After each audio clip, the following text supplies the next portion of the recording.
guys, it's Tech for You Fools, and today I'm going to be talking about WWDC 2016.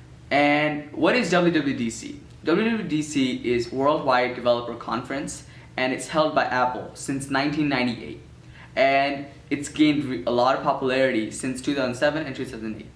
And they have this keynote every year, and the keynote shared information in 5 main areas: watchOS, tvOS, iOS, Mac OS or OS X, which was the earlier name, and Swift. In watchOS news, the apps on the new watchOS will load 7 times faster than what they load on the current OS.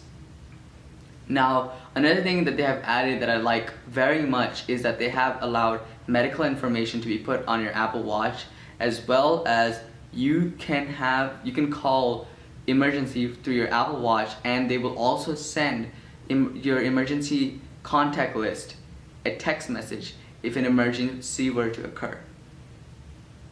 In tvOS news, we're introduced to a new dark mode, and there's a lot of new channels and new apps coming to the Apple TV, including Sling. And another thing is that the Siri remote is also coming as an app on your iPhone, and you can just use your iPhone as a remote. You don't need to bother with the Siri remote finding it and locating it. OS X/macOS. The new name for OS X is macOS, and they're continuing with the theme of national parks and calling the new OS macOS Sierra. And Sierra is available for beta testing in July. If you sign up, I'll have the link for that in the description, and it's available for developers right now.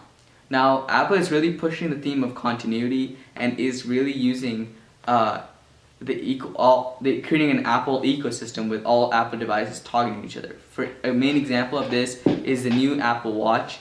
If you were to open a laptop, a MacBook, and you had the Apple Watch on yourself, and they were sharing the same Apple account, you would be unlocked in your computer without having to put in your password.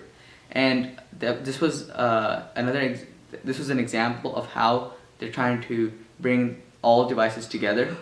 And another important thing that they're doing, they are bringing Apple Pay to the web, and they're also bringing picture-in-picture, which I waited for very long because I want to watch my YouTube video while I'm playing League.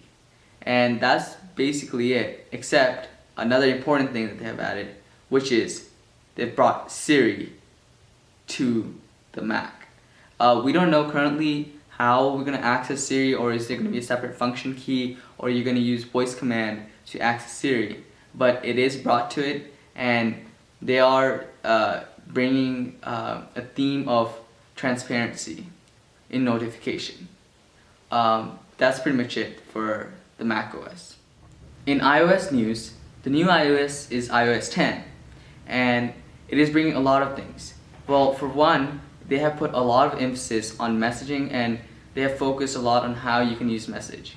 A key thing there is emojification, which really stood out to me, since I never know which emoji to use.